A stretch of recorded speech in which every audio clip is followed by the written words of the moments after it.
271페이지 3번 숫꽃과 새김을 정복함. 두 번째가 언약의 땅으로 돌아가죠. 언약의 땅으로 돌아가는데 바로 숫꽃과 세겜 땅도 언약의 땅 안에 포함이 되어 있어요. 숫꽃과 세겜이라는 땅도 오는 도중이니까. 그래서 그 두 곳을 정복하는 내용이 33장, 34장 두 장 나와 있습니다. 자, 이런 것들이 이제 아마 몇십 년 예수를 믿어도 야곱이 숫꽃과 세겜을 정복했다는 말은 아마 저 거의 들어보기도 않고 들었어도 가마득할 겁니다. 왜 그러냐면 관심이 없으니까. 만약에 오늘 우리가 강남 땅 500평을 사들였다 하면 눈이 번쩍번쩍 할 겁니다. 그런데 아니 야곱이 누군지도 모르고 코가 어떻게 생겼는지도 모르는데 야곱이 숫꽃하고 세겜을 정복했다는데 내가 무슨 관심이 있어서 거기에 주의하고 거기에 관심을 가지겠나. 관심 없을 수밖에 없죠. 그러니까 성경을 잘 못 보면 참 우리가 볼 때는 굉장히 중요하죠. 굉장히 중요한 것은 여기서부터 보니까 지금 우리가 보는 건 야곱의 언약, 야곱이 이삭으로부터 언약을 계승받는 내용이거든요. 그럼 이삭의 언약은 아브라함에게 근거가 되어 있고 아브라함의 언약은 노아에게 근거가 되어 있고 노아의 언약은 아담에게 근거가 되어 있잖아요. 아담에게 생육하고 번성하라, 땅을 정복하라, 그리고 모든 걸 다스리라 하는 창세기 1장 28절의 언약 말씀이 지금 여기까지 내려온 거란 말입니다. 줄기를 잡아서. 그래서 제가 성경을 알면 이 사실이 무슨 뜻인지를 알면 창세기 1장 28절부터 창세기 1장부터 알아야 된다는 얘기죠. 그래서 성경은 알면 다 알고 모르면 다 모른다.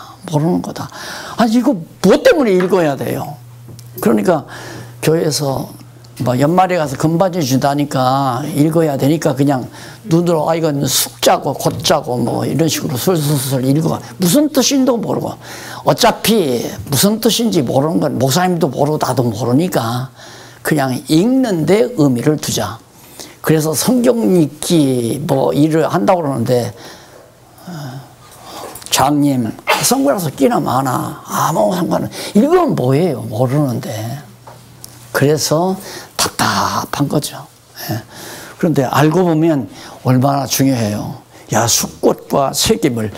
이게 지금 외삼촌의 집에서 도망 나오다가 이 숫꽃하고 이거 도성이란 말입니다. 이걸 어떻게 점령을 하느냐 이 말이에요. 지금 도망치는 판국에. 그런데 이게 가능한 것이 바로 하나님께서 야곱에게 언약이 계승시켜 줬는데 그 언약대로 자손도 번창하고 지금 계속 앞으로 번창할 거 아니에요. 그리고 언약의 땅으로 지금 하나님께서 언약한 땅으로 돌아가게 보내시면서 이제 언약의 땅 안에 있는 숫꽃과 세겜을 야곱으로 하여금 정복하게 만드는. 와, 진짜 하나님은 여호와시다. 그렇게 되잖아요. 알고 야, 진짜 하나님은 언약하시고 언약대로 빈틈없이 거짓 없이 신실하게 이루시는 분이다. 그래서 이제 자꾸 믿음이 생기는 거란 말입니다. 그리고 매우 중요한 얘기고요. 그래서 제가 이제 성경을 이렇게 창세기를 이렇게 강의를 해도 이제 1장부터 계속 들으시면은 제가 안심이 돼요. 근데 벌써 한 10장이나 20장 정도 강의했는데 그때 싹 들어와서 중간에 들어와 버리면 물론 개중에 좀 알아듣는 말도 좋은 말도 있어. 소위 은혜스러운 말이 있을 수 있죠. 그러나 답답한 거예요, 나는. 저기서부터 이해해야 하는데. 그러니까 이걸 그냥 기록해 놓는 이유가 이것을 이해하려면 적어도 여기까지, 더 나아가서는 이제 아브라함에게 했던 언약, 더 나아가서 노아에게 한 언약, 더 나아가서는 이제 창세기 1장에 아담에게 언약하신 그 언약대로 그 언약을 야곱이 계승받아, 모형이지만 계승받아 언약대로 정말 약속의 땅, 언약의 땅을 땅의 일부지만 일부 도성들을 정복하게 하셨구나. 할렐루야 이 말이죠. 여호와야, 여호와 할렐루야, 여호와를 찬양할지로다. 왜? 언약대로 이루어 주시니까 이런 거죠. 그러니 얼마나 살아있는 말씀이에요. 생명의 말씀이고. 그래서 이제 우리가 자꾸 믿음이 생기는 거고요. 자, 그럼 어떻게 하다가 숫꽃과 새김을 정복하게 됐나 하면 에서를 만나고 이제 에서하고 헤어져요. 헤어지는데 거의 33장 1절로 17절까지 보면 야곱이 형 에서를 만나 울며 작별하고 숫곳에 거주하게 됩니다. 자, 야곱으로서는 너무 감격스럽지 않을 수 없어요. 소문이 들리기는 형 에서가 지금 많은 무리들하고 야곱을 맞으러 온다. 야곱을 맞으러 오는 게 아니라 야곱을 만나서 이제 해 주려고 오는 거 아니겠어요? 그러니까 야곱은 겁이 나죠. 그래서 미리 미운 아내하고 미운 아내가 낳은 자식들은 앞에다 제일 앞에다 세워서 무리를 한 서너 무리 이렇게 만들어 가지고 자기가 제일 사랑하는 아내하고 아들들은 제일 끝에 뒤에다가 여차하면 도망치려고. 이게 이제 우리 인간이에요. 이제 그런 궁리하느라고 잔머리 쓰는 거거든요. 그런 궁리하느라고. 우리가 성경을 통해서 하나님 여호와를 알게 되면 머리가 복잡해지지를 않는다니까요. 이럴까 저럴까가 필요 없어요. 머리 복잡한 이유는 이럴까? 한번 이렇게 해보지. 이렇게. 아, 그러면 이렇게 되면 어떻게? 아, 그러면 안 되지. 그러면 이럴까? 이런 생각 때문에 늙어가잖아요, 사람이. 밤잠 못 자고. 궁리하느라고. 그랬다가 이제 실패하면 좌절하고 절망하고. 그런데 성경을 공부하고 나면 참 야곱이 왜 이렇게 믿음이 없을까? 이런 생각하잖아요. 야곱이 아버지한테 이제 축복을 받은 것도 물론 거짓말해서 아버지 속이고 받았지만 아버지는 속였지만 누구 뜻대로? 진짜 아버지 하나님 뜻대로 한 거란 말입니다. 사람 입장에서 볼 때는 아버지, 육신의 아버지를 속였지만은 신령한 영원한 하나님 아버지는 그 뜻대로 자기가 복을 받은 거예요. 그런 의미에서 걱정할 필요가 없거든요. 무사히 장가도 가게 했겠다가 아들도 이렇게 많이 나게 해줬다가 또 막판에 이제 갑질하는 외삼촌에게 막 일의 대가를 정하는데 얼룩무늬만 네가 가져라 해놓고는 하얀 양등말 줬어도 하나님께서 자기에게 정말 큰 거부가 되게 한 거 다 경험했으면 겁날 필요가 없잖아요. 그런데도 겁이 나니까 그렇게 무리를 바꿔서 이제 가까이 온다니까 제일 앞에 이제 한 무리를 보냈어요. 형님, 그죠? 이거 그저 줄 테니까 이거 형님이 가지시고 날 좀 살려주시오 그거예요.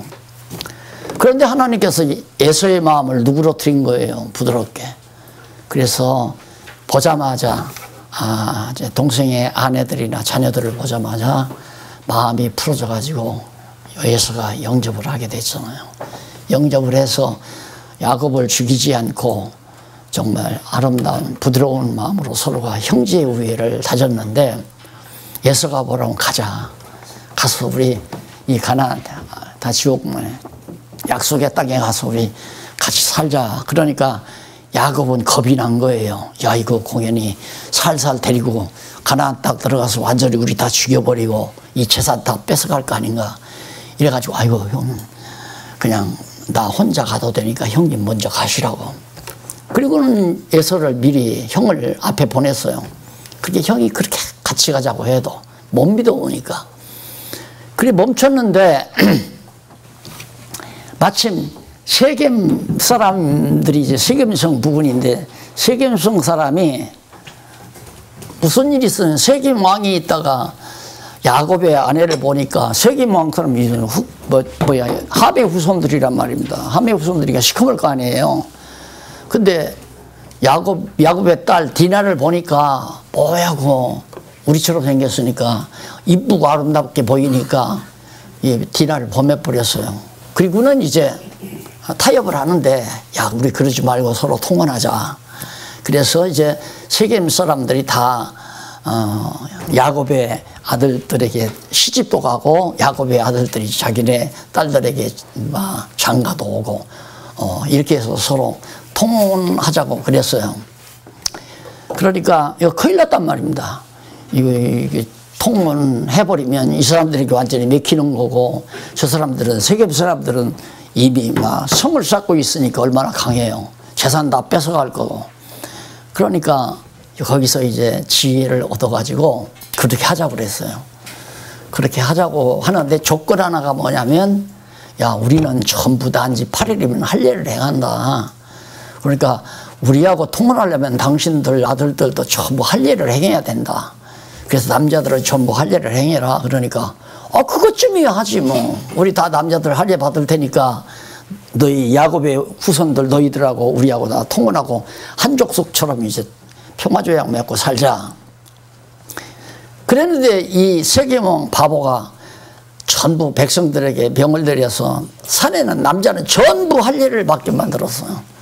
그 할례를 낳은 지 8일 됐을 때, 아기 때, 아주 갓난 아기 때 행해야 통증도 덜하고 쉽게 멀기도 하고 그러는 건데, 다 큰 사람들한테 할례를 행하니까 열이 나고 몸에 막 열이 나고 움직일 수도 없고 난리가 났을 거 아니에요. 그때 그냥 쳐들어간 거예요. 야곱의 아들들이 쳐들어가서 전부 다 척결해버리고 세겜성을 정복한 거예요. 그래서 세겜성을 정복하고 숫꽃도 이제 그런 방법을 해서 이제 정복을 해서 숫꽃과 세겜성을 이제 차지하고 살게 된 거죠. 거기서 머물러서 살게 된 거예요. 그러니까 이제 야곱이 에서를 따라가지 않고 따로 숫꽃과 세겜에서 이제 거처에서 거주하게 된 겁니다. 그것이 이제 17절까지 나와 있고요. 그 다음 이제 그 18절로부터 20절에 보면 야곱이 세겜성에 이르러 장막 친 밭을 사서 단을 쌓는 대목이 나옵니다. 얼마나 감사해요. 형님의 에서의 두려움도 이제 물러갔고요. 그 다음 세겜성 사람들의 위협도 다 처단됐고, 그래서 야곱이 바로 세겜성에 이르러서 거기다가 장막을 치고 그 밭을 사서 거기다 하나님 앞에 단을 쌓은 겁니다. 하나님 앞에. 그런데 이제 결국 이제 세겜이 야곱의 딸 디나를 강간하고 통혼하기를 요구하는 대목이 34장에 나오죠. 이제 제가 말씀드린 그 내용이 이제 진행되는 겁니다. 그러자 이제 아까 말씀드린 대로 34장 13절로 24절 하몰과 아들 세겜이 쏘가서 백성으로 할례를, 하몰은 이제 세겜 나라 세겜성의 왕이고요. 이제 그 아들 세겜이 속아서 결국은 이제 백성들에게 할례를 행하게 해가지고 결국은 세겜성을 쳐서 누이 디나를 구출하는 대목이 31절까지 나옵니다. 그래서 무사히 이제 세겜의 위기를 모면하고 하나님의 보호를 잊게 되는 거죠. 그러니까 야곱이 그 세겜에 머물자 하나님 앞에 단을 쌓고 그 단을 쌓는 장면 조금 성경 한번 읽어보고 18절로 20절 33장 야곱이 밧단 아람에서부터 평안히 가나안 땅 세겜성에 이르러 그러죠. 그러니까 에서가 앞서 출발한 다음에 뒤따라서 가다가 가나안 땅에 그 언약의 땅 안에 있는 세겜성에 이르러 성 앞에 그 장막을 치고 그 장막 친 밭을 세겜의 아비 하몰에게, 그러니까 세겜 성주예요. 하몰의 아들들의 손에서 은 100개를 사고 100개로 사고 거기 단을 쌓고 그 이름을 엘로 헤이스라엘이라 칭하였더라. 그러면 그 이름의 뜻이 뭔가 이 74페이지 274페이지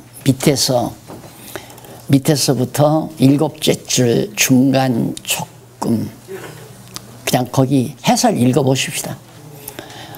해설 해설 두 번째 문단. 야곱은 22년 전에 형 에서를 피해 떠났다가 21년 만에 왔으니까 22년이 된 거죠.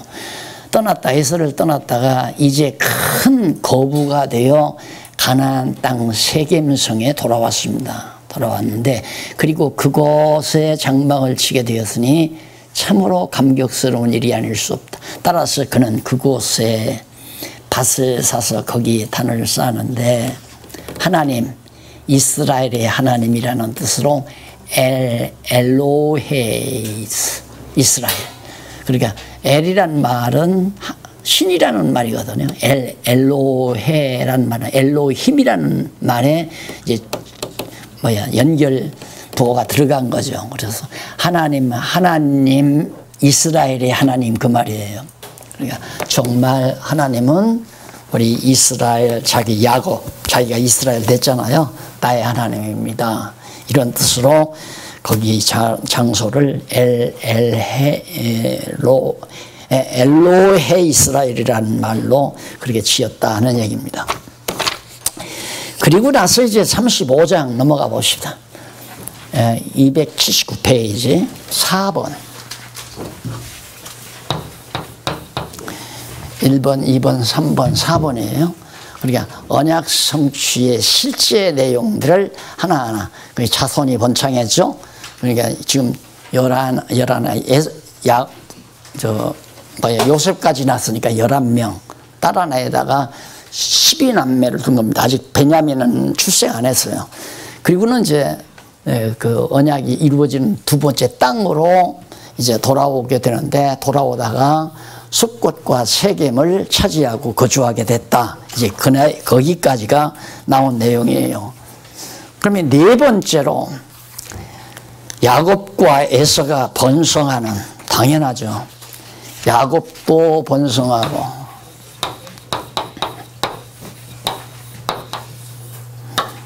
에서가 번성하고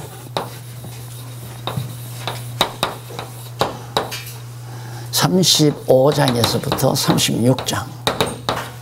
우리가 이런 데서 이제 정리할 것은 뭐냐면, 불택자는 번성하는 것이 복이 아니라 저주예요. 번성하는 것이. 택자는 번성하는 게 복이지만은, 불택자는 번성하는 것이 복이 아니라 저주라 말입니다. 그러니까 불택자가 잘 되는 것은 이해를 못하면 우리의 실망이거든요. 그의 에레미야가 그렇게 기도를 했잖아요. 하나님, 어떻게 저렇게 불의한 사람들이 잘 되고 아들도 잘 되고 아직도 아들들이 다 형통하고 번족해지고 부자가 되고 번성합니까? 이렇게 이제 한탄하며 질문한 사실을 에레미야 선지자가, 왜냐하면 에레미야 선지자 때 북이스라엘 백성들이 이제 망할 뿐만 아니라 남쪽 유다도 망하잖아요. 남쪽 유다가 망하는데 바벨론은 굉장히 강성하단 말입니다. 남쪽 유다는 약하고, 그러니까 왜 이렇게 되는 거냐고 질문을 해요. 여기도 보면 우리의 보편적인 상식으로는 에서는 야곱은 번창하고 에서는 패망함, 이렇게 나와야 되잖아요. 근데 그게 아니라니까요. 하나님은 야곱도 번창시키고 에서도 번창을 시켜요. 그런데 이제 앞으로 가서 저걸 해석해 보려면, 앞으로 가서 이삭이 에서에게 복을 비는 장면을 한번 다시 정리하고 넘어오면 됩니다. 자, 앞에서 언약께서 그 실제 가운데 눈이 어두워 이삭이 속아 작은 아들 야곱에게 축복하는 대목이 지나고 넘어가서 236페이지, 거기 이삭이 에서를 저주한다고 그랬죠. 이삭이 에서를 저주를 해요. 저주를 하는데 그 저주가 어떤 저주냐면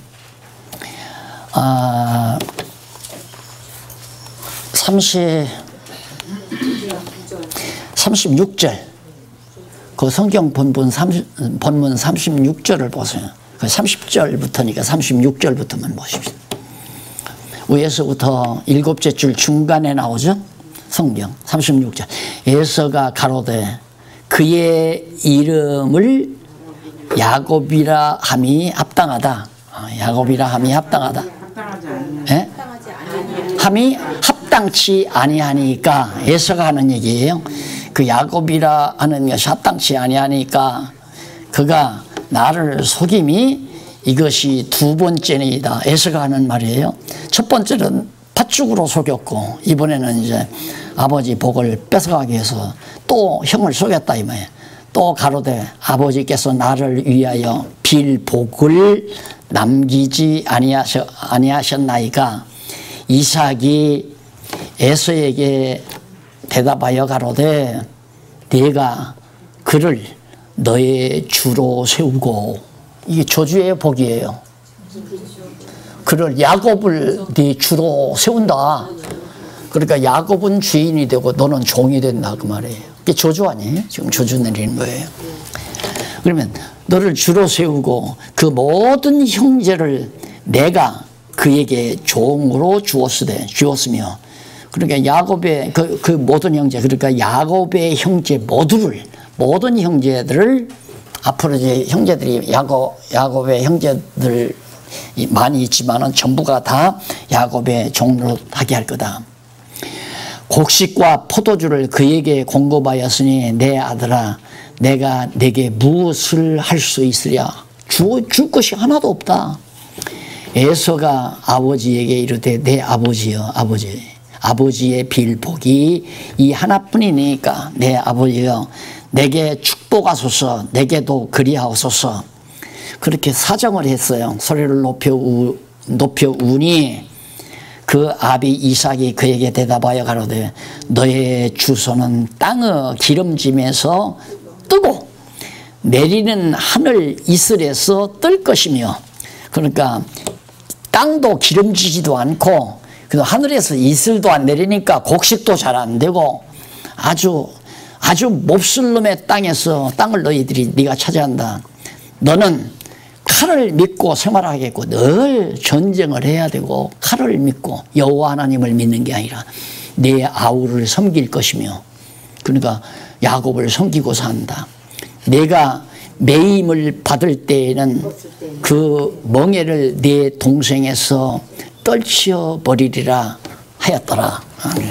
결국 확인하듯이 에서가 번창한다는 건 누가 번창하는 거예요?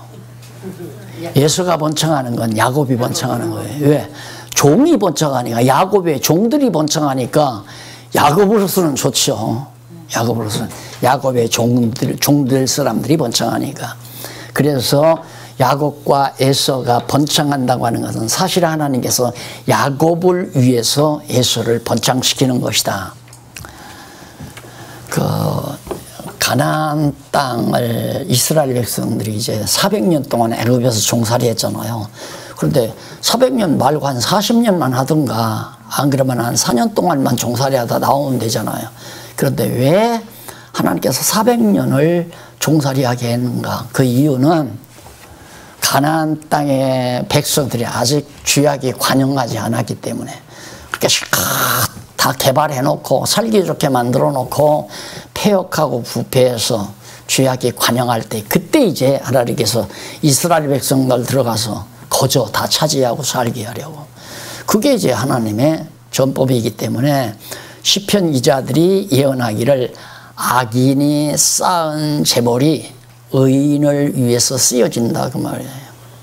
그러니까 하나님께서 하시는 일을 보면 악인들을 통해서 다 이루어 놓고 그 이루어놓은 그것을 의인들이 사용하도록 그렇게 해 가신다.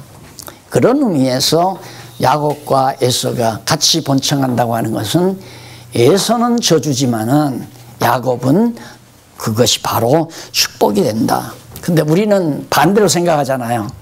야곱만 잘 되고 에서는 그냥 다 망했으면 좋겠다. 여러분, 좀 거기에 비유가 좀 과격할지는 모르지만, 머리 좋은 사람만 잘 되고 머리 나쁜 사람은 다 병들어서 죽는다면 세상 살 수 있어요, 못 살아서? 머리 나쁜 사람도 필요한 겁니다. 안 그래요? 그러니까 다 각자 자기 좋은 대로 살도록 사회가 이루어지면 불만이 없어요.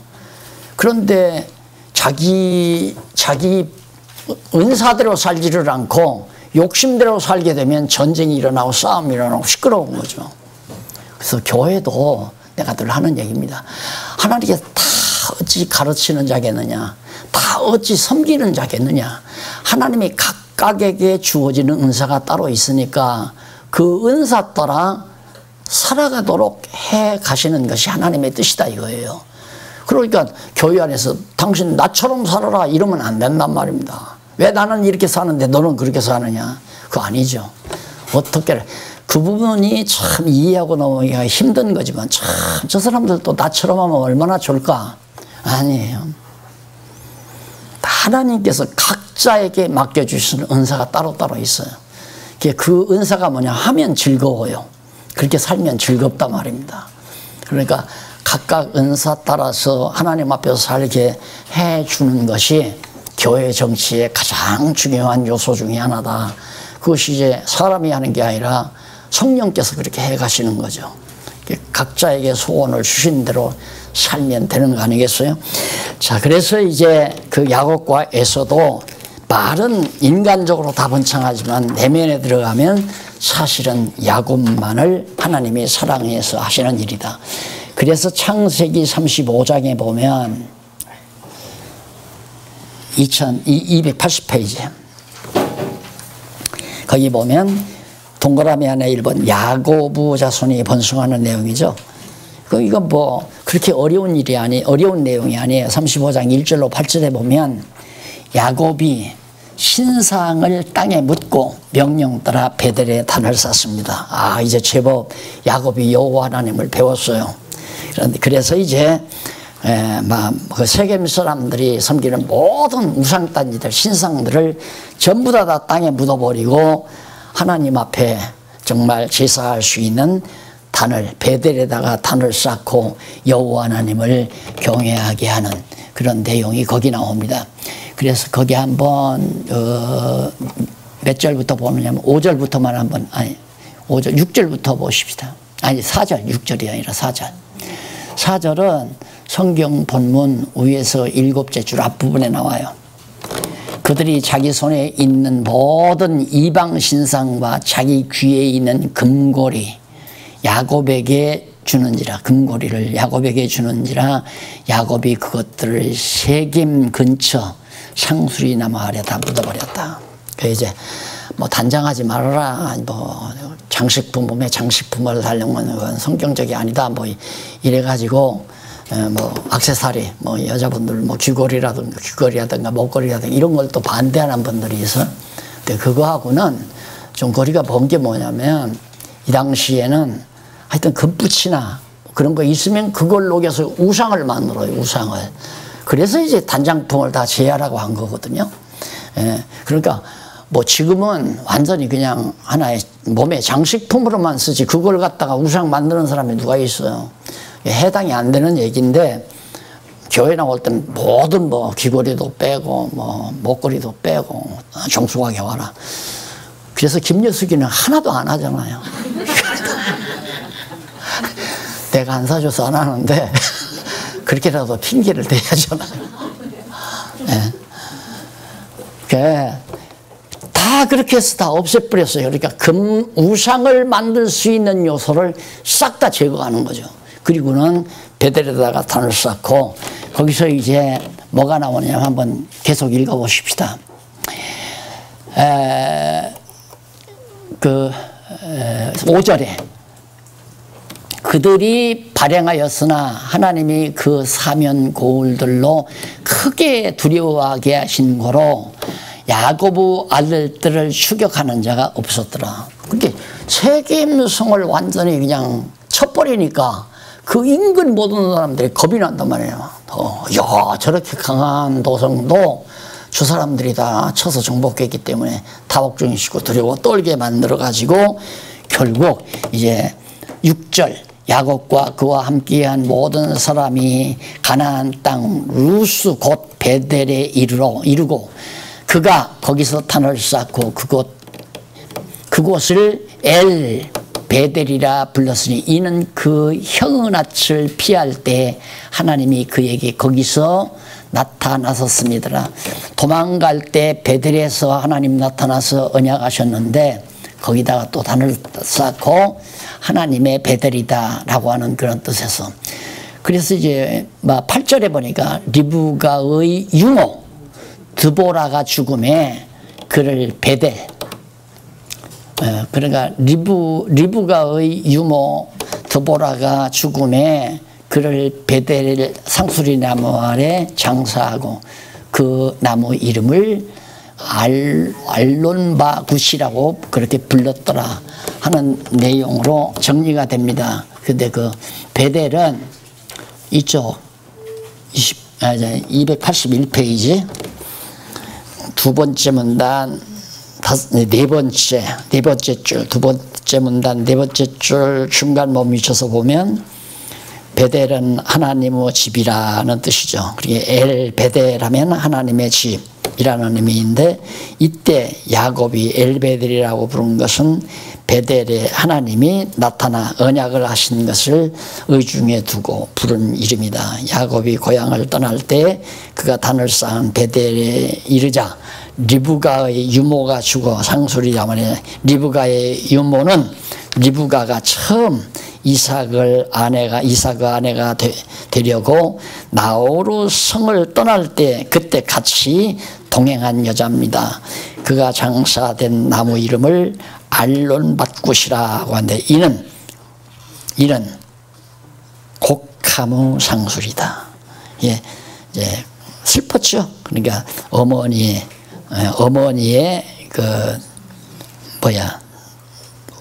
유모, 어머니가 나서 이제 자기를 길렀던 유모가 죽었다 해서 거기서 슬펐다는 의미로 그렇게 이름을 지었다는 얘기입니다. 그 다음 이제 16절로 22절에 보면, 넘어가 35장 22절에 보면 라헬이 베냐민을 낳고 죽어서 베들레헴 길에 장사를 합니다. 참 요셉을 낳고 요셉 하나만 낳은 것도 다행인데 너무너무 즐거웠는데, 죽기 전에 라헬이 아들 하나를 떠났어요. 그것이 베냐민이라는 아들입니다. 그래서 베냐민을 낳고 죽으니까 할 수 없이 베들레헴으로 가는 길가에다가 바로 그 라헬의 시신을 묻게 됐습니다. 자, 그런 일이 있은 다음에 이제 12아들이 됐죠. 그래서 12족장이 된 겁니다. 12아들. 베냐민까지. 그러니까 라헬에게서 둘, 그 다음 라헬의 몸종에게서 둘, 그 다음 라헬은 헬라, 레아의 몸에서 4명 낳았죠, 처음. 그리고 여섯, 나보다 더 잘하. 6을 낳고 몸종에서 2 낳고, 그 다음 라헬이 2을 낳고 몸종에 2 낳고, 그렇게 해서 이제 그러면 12 아니잖아. 맞아. 네, 4하고 8하고 낳죠. 그러니까 이렇게 해서 12아들을 낳은 겁니다. 그럼 맞죠? 자손이 번성한다는 게. 언약 성취가 되진다는 것이 자손이 번창하는데, 여기서는 야곱과 에서가 번창하는 거니까 더 플러스 돼 가지고 베냐민도 낳고, 에서도 이제 번창하는데, 거기다 우선 23절로 29절로 보면 야곱의 아들들이 번성한 후에 그에 붙인 이삭이 죽는 내용입니다. 자, 결국 야곱이 아들들이 12아들을 낳고 그 자손이 자꾸 번창하자, 왜? 이삭은 임무 끝났잖아요. 무슨 임무가? 언약을 계승하는, 야곱에게 언약을 계승시키는 일이 이미 성취까지 봤으니까 끝이 났잖아요. 그러니까 하나님께서 이삭을 불러 가신 겁니다. 그래서 이삭이 죽었다. 그래, 이런 걸 그냥 유심히 보면 소설처럼, 안 그러면 옛날 얘기처럼 보고 넘어가지만 이렇게 의미를 두고 파악하다 보니까 참 세심하잖아요, 하나님께서. 정말로 이삭은 반드시 아브라함으로부터 언약을 계승받았기 때문에 자기도 아들을 낳아서 아들 야곱에게, 자기는 에서에게 계승하고 싶었지만 자기 마음대로 안 되잖아요. 하나님의 정하신 뜻대로 된다. 여기 하나만 봐도 고집 쓰고 살 필요가 없잖아요. 그냥 자기 욕심대로 살려고 할 필요도 없죠. 그러니까 성경을 알면 욕심이 필요 없다는 것을 깨닫기 때문에 욕심이 안 부려지는 것이지, 욕심 부리면 안 되기 때문에 내가 욕심을 안 부리는 게 아니다. 말이 같은 얘기 하잖아요. 아니에요. 같은 얘기가 전혀 뿌리가 다르잖아요. 아, 내 욕심대로 되는 게 아니구나. 이삭의 욕심대로 안 됐잖아요. 에서에게 주려고 했지만 에서에게 안 가요. 뱃속에서부터 하나님은 야곱에게 주기로 이미 작정 다 해놓은 거예요. 어차피 하나님의 뜻대로 되는 건데 공연히 욕심 부려가지고 밤잠 못 잘 필요 있겠느냐 이 말이죠. 그리고 사람끼리 서로 얼굴 붉히게 되고 막 싸우려고 하면 성경에 있잖아요. 싸우면 피차 망한다. 싸우는 자가 다 망한다 이 말. 싸우면 둘 다 하나님 여호와를 모르니까 싸우는 거지. 하나만 여호와를 알면 싸우면 혼자 큰 소리 쳐라. 너 혼자 너 스스로하고 싸워라. 그래서 지는 것 같지만은 그게 지는 게 아니잖아요. 여호와 하나님을 의지하고 사는 사람이 제일 무서운 사람 아닙니까? 막 두 주먹을 불끈 쥐고 막 칼을 차고 총을 차야 무서운 게 아니라 어떤 경우도 여호와 하나님만 믿고 살아가는 사람이 제일 무서운 사람 아니에요. 실망하지도 못하고 저 사람은 실망시킬 수도 없고 좌절시킬 수도 없고 저 사람을 어떻게 자기가 짓누를 수도 없고 그게 제일 무서운 사람 아니에요. 그게 오뚜기 같은 인생이라고 그러죠. 쓰러졌다 또 일어나고 쓰러졌다 또 일어나고. 야곱이 꼭 그런 사람 아닙니까? 예수한테 그때 도망칠 때 붙들렸으면 죽는 거예요. 그리고 올 때도 이거 정말 자칫 잘못했으면 외삼촌한테 잡아 죽이는 건데 거기서도 살아나지. 또 이제 오다가 예서 만났는데 거기서 죽을 겁이 또 일어나지. 세계망 만나가지고 하마터면 세계망한테 다 뺏기는데 거기서도 구해놓죠. 왜? 여호와 하나님이 살아계시니까. 그게 야곱이 훌륭하고 잘나서가 아니에요. 이것을 오늘 지금 야곱의 이 역사만, 아까 그 얘기 내가 빠졌는데 여기도 그냥 야곱의 언약 계승 그러지 않고 그냥 내용분에는 야곱의 역사. 아마 그 외에 무슨 성경 이상한 성경들 많죠. 그 중간 써는 성경들. 그런 거 보면 틀림없이 이 대목을 야곱의 역사라고 써놨을 거예요. 그 야곱의 역사 알아서 뭐하게? 안 그래요? 이게 내용분해예요. 그러니까 내용분해를 해서 써놓은 성경을 산 사람은 성경신학 깨닫기가 참 힘듭니다. 그 성경은 좀 그냥 책꽂이에서 없애버리는 게 차라리 나아요. 성경을 읽다가 이런 식으로 지금부터는 야곱의 역사로구나. 읽어보니까 진짜 야곱의 역사거든. 맞네. 그래 야곱의 역사면 어떻단 얘기예요. 그러니까 이렇게 역사를 갖다가 교훈으로 삼으면 뭐라고?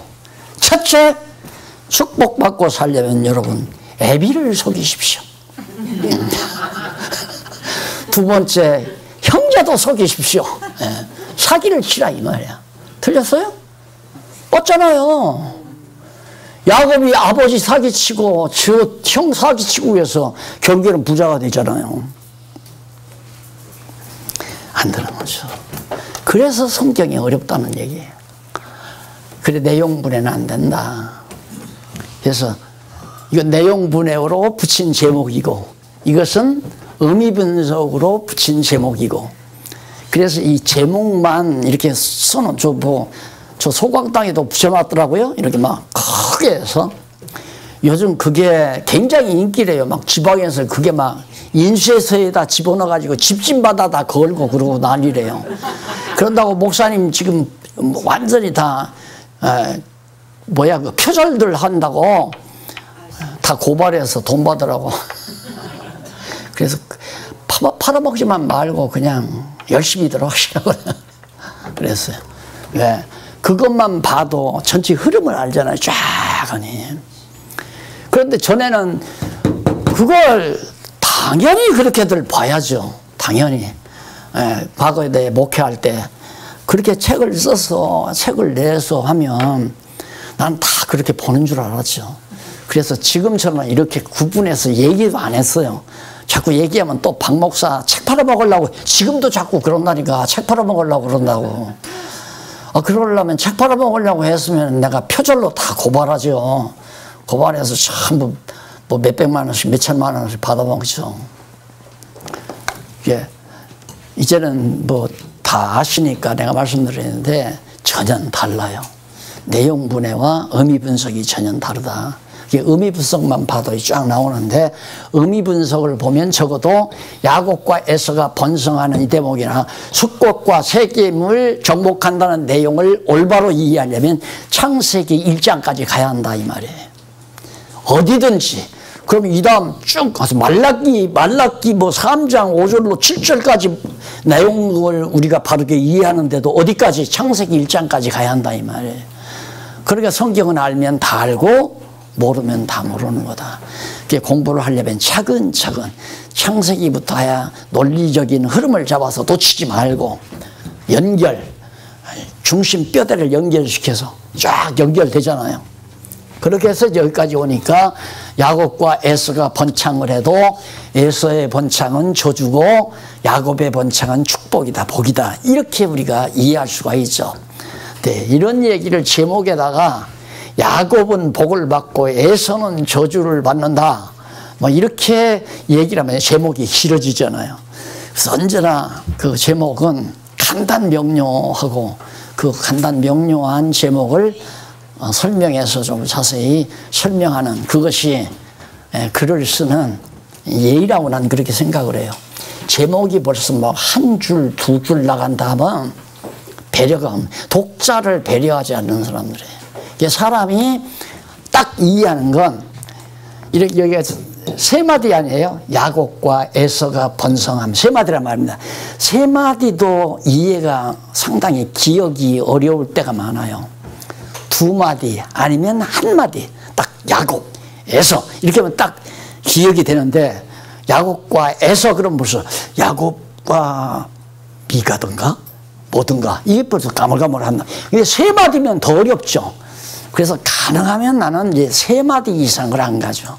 세 마디 이상을 제목에서는 가능하면 가지를 않고 내용에서 이제 자세히 설명해 드리는 그런 배려를 해 드렸습니다. 그러니까 교재 잘 참작하시고요.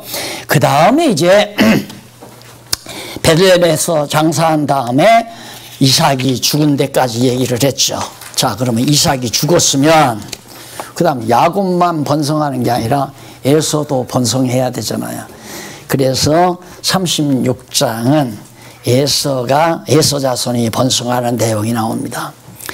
거기 1절로 19절까지 보면, 36장 1절로 19절까지 보면 에서 자손이 족속들마다 족장을 세울 정도로 굉장히 대단히 축복받았다.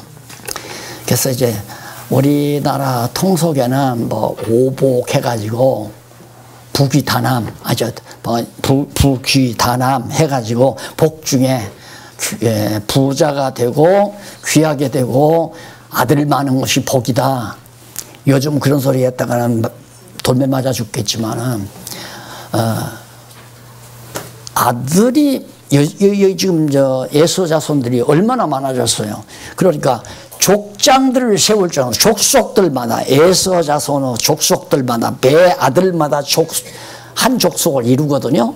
그 족속들마다 족장들을 세울 만큼 번성했으니까 얼마나 잘된 겁니까? 그런데 아까도 말했지만 에서의 축복은 복이 아니라 저주다. 왜? 야곱의 종노를 할 사람들이니까. 종은 많을수록 좋잖아요. 족이 많을수록. 그래서 거기 우선 1절로 5절에 보면 286페이지에 해설 세 번째 줄바꾼데 보시면은 1절 5절 여호와께서 에서가 헷과 히위 족속 딸들을 통해서 자손들을 낳게 하신 섭리. 헷 족속, 히위 족속, 그게 이제 가나안 땅에 이 언약의 땅이죠. 이 안에 이제 헷 족속이 살고 히위 족속이야. 7족속이 있잖아요. 7족속. 이게 가나안 땅의 여인들을 다 며느리로 삼아다가 많은 자손이 번창한 거죠. 그러니까 언약 계통에서는 벌써 잘라지는 거 아니면 언약 계통에서는 멀어지는 거죠. 진짜 언약은 야곱이 이어가요. 야곱이 이어가고 에서는 야곱의 종로로 하기 위해서 가나안 땅에 사는 헷 족속과 히위 족속의 여인들, 딸들을 데려다가 아내로 삼아서 많이 자손이 번창한단 말입니다. 그러니까 그걸로 에서는 가나안 땅에서 이제 힘주는 거예요. 왜? 에서가 낳은 아들들이 다 잘생겼잖아요. 잘생길 수밖에 없죠. 셈족이니까. 그러나 헷 족속이나 히위 족속은 다 거무튀튀하단 말입니다. 그러니까 딸들을 다 주어가지고 딸들을 에서한테 주어가지고 이 족속이 이루니까 사돈지간이니까 같이 살 거 아니에요. 가나안 땅에서 같이. 그래서 이제 야합하고 사는 거죠. 마치 이런 것들은 한 예를 들면 교회가 그렇습니다. 교회가 이 험악한 세상 살면서 세상과 야합을 해야 돼요. 그래야 교회도 번창하고 편안하고. 근데 세상과 야합을 안 하게 되면 늘 공격당하고 늘 이제 주목당하는 결과가 되지는 거죠. 그러나 야곱은 가나안 땅 떠나가 가지고 가서 이제 자기 동족 가운데 외삼촌에 가서 자기 아내로 맞아서 와서 살았으니까 거기는 혈통이 그대로 잘 유지되잖아요. 근데 에서는 가나안 족속의 딸들과 결혼해가지고 그 나오는 내용에 보면 그 밑에 쭉 한 문단 내려와서 6절로 8절에 보면 여호와께서 에서가 가족과 소유를 이끌고 세일산으로 가서 거하게 하신 섭리 내용입니다. 참 재미나죠. 6절 한번 보십시다. 본문 있죠. 84페이지에서 6절 한번 찾아보세요. 6절이 어디에 나오느냐면 위에서부터 어디야? 왜 이렇게 잘 안 보여? 7번째. 네? 7번째? 7번째? 8번째 아니에요? 아, 7번째. 어디가 7번째요? 6번째구나. 날 자꾸 더 헷갈리게 해. 6번째 중간에 보시면 6절 나와요. 에서가 자기 아내들과 자기 자녀들과 자기 집의 모든 사람과 자기의 가축과 자기 모든 짐승과 자기가 가나안 땅에서 얻은 모든 재물을 이끌고 그 동생 야곱을 떠나 타처로 갔으니 두 사람의 소유가 풍부하여 함께 거할 수 없습니다. 자, 아까 제가 말씀드렸죠.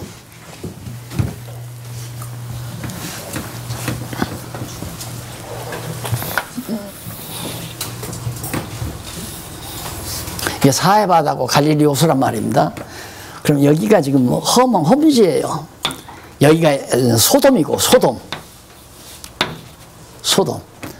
근데 여기서 살다 보니까 야곱이 이제 점점 세겜 점령하고 뒤따라서 내려왔잖아요. 내려와서 이제 야곱하고 에서하고 같이 여기서 사는데 얼마나 에서가 번창하는지 그 문장을 봐도 에서가 더 번창해잖아요. 더. 야곱은 도망쳐가지고 망명 가가지고 장가들어서 그저 12아들 낳았는데 벌써 에서는 그 자리에서 자리 정가지고 또 형이고 그러니까 더 번창했단 말입니다. 그래서 뭐 짐승도 많고 소유도 많고 그러니까 이게 좁은 거예요. 얘가. 땅이 좁다고 느낀 거예요. 보니까 여기만 지나면 뭐 얼마나 아브라함 조카 롯이 이쪽 택한 거 아니에요. 좋은 땅을. 그러니까 욕심산하게 이쪽으로 몰려온 거예요. 이게 롯이 이쪽을 택하듯이 에서가 이쪽을 택한 거란 말입니다. 그러니까 하나님께서 벌써 이렇게 보기 좋은 땅, 뭐 보기 좋은 떡이 먹기도 좋다고 그러는데 원래 보기 좋은 것은 하나님께서 유혹하는 목적으로 보기 좋게 만드는 거예요. 그래서 에덴 동산의 선악과도 보기 좋은 건 유혹하기 위해서, 여기도 아주 살기 좋고 비옥한 땅으로 해놓은 것은 롯을 유혹하고 또 에서를 유혹하고, 그래서 정말 우리가 조심할 게 보기 좋은 걸 조심해라. 보기 좋은 왜? 그게 보기가 좋으면 자꾸 육체의 욕심이 발동하잖아요. 육체의 욕심이. 보기 좋은 것보다도 하나님의 뜻을 생각해야죠. 그래서 야곱이 자연스럽게 언약대로 이 땅을 정복하는 거예요. 이게 하나님께서 하시는 일이다. 그 말이에요. 그래서 36장 1절로 19절에 보면 바로 그런 내용들로 얼마나 번창했는지 족장 이름도 나오고 다 나와요. 머리 좋으면 일일이 읽고 외워두셔도 뭐 하나 못 외우게 할 건 없지만은 글쎄 외울 필요가 있을지 그건 내가 잘 모르겠습니다. 그 다음 넘어가서 20절로 30절까지 보면, 20절에서 30절까지 보면 호리 족속의 세일 자손이 족장들을 세울 만큼 번성하다. 호리 족속의 세일 자손, 그 이제 호리 족속이 여기 살거든요. 그다음 호리 족속의 세일 자손들이, 그래서 에서가 이쪽으로 갔어요. 그래가지고 그들과 이제 합치는 거죠. 그래서 에돔 왕의 왕들과 에서 족속 족장들 수만큼 번성을 했다. 그래서 여기도 에돔 아니에요? 에돔도 번창하고 여기도 번창하고 그 다음 위로 간 에서돔하고 번창하고 다 번창한 거예요. 그러면 우리가 앞으로 이제 출애굽기 가서 역사를 고찰할 때 왜 이렇게 에돔이라든가 또 모압이라든가 그 위에 암몬이라든가 이런 사람들이 왜 그렇게 번창했는가, 에돔 족속들이 왜 번창했는가, 그런 것들을 이제 자세하게 실감나게 우리가 느끼게 될 겁니다. 자, 그렇게 해서 결국 이런 쪽으로 완전히 에서는 빼돌리고 야곱은 멀리 떠났던 야곱이 들어와서 이 언약의 땅을 딱 정복했다. 언약 계승 실제 가운데 마지막 유언, 이삭의 마지막 유언 야곱의 언약을 계승해놨는데 언약 성취의 실제 자손 번창했고 땅 돌아와서 정복하고 돌아와서 숙국과 에덴, 그 다음 여기서 완전히 가나안 땅 정복해서 번창하는 데모까지 나왔죠. 맞잖아요, 다. 그러니까 모든 역사라고 하는 것이 하나님 당신의 정하신 뜻을 이루어가기 위한 섭니다. 그런데 우리는 역사를 내 생각대로 이끌어가려고 하잖아요. 내 장래도, 내 앞으로의 일도, 내 가정의 일도, 내 교회의 일도 내 계획대로 하고자 하는 생각 때문에 하나님과 내 생각이, 하나님의 생각과 내 생각이 항상 충돌을 일으키고 결국 거기에서 갈등을 일으키는 겁니다. 그러니까 우리 안에 벌써 어떤 갈등이 온다는 것은 하나님을 대적하는 행위로 보면 돼요. 범사를 다 하나님의 은혜로 받아들이면 제대로 내가 하나님 안에서, 성령 안에서 사는 거지만 되어주신 하나님께서 이루어주시는 일에 불만이 있다든가 짜증이 있다든가 거기에 대한 반감이 생긴다든가 이건 벌써 내 육체의 소욕이 발동하는 일 아니겠습니까? 그래서 사도 바울이 범사에 감사하라. 모든 일, 어떤 일이 벌어져도 범사에 감사하라. 그리고 쉬지 말고 항상 내 뜻 구하지 말고 하나님의 뜻을 구하라. 그래서 쉬지 말고 기도하라. 그렇다면 항상 기쁠 수밖에 없잖아요. 이것이 너희를 향한 하나님의 뜻이다. 주님의 뜻이다. 라고 바울이 말하는 이유가 바로 이런 것과도 잘 조화가 되는 거 아니에요. 한 주간 한번 실습을 해보시기 바랍니다. 그렇게 되나 안 되나. 다음 주 만날 때 입구에 서서 제가 여러분들이 인상을 하나하나 면접을 보겠습니다. 네, 기도하십시다. 자비로우신 하나님 아버지, 우리가 하나님의 말씀이 아니면 우리 마음의 평안을 가질 수가 없습니다. 일어나는 모든 불만과 짜증을 잠재울 수도 없습니다. 말씀의 능력만이 가능하오니 항상 우리 안에 기억나게 하시고 이 말씀의 능력이 살아서 우리 안에서 역사하게 하시옵소서. 그래서 항상 기뻐하고 쉬지 않고 하나님의 뜻을 구하며 되어지는 모든 범사에 감사할 줄 아는 슬기로운 종들 되게 해 주시옵소서. 예수님 이름으로 기도드립니다. 아멘. 수고하셨습니다.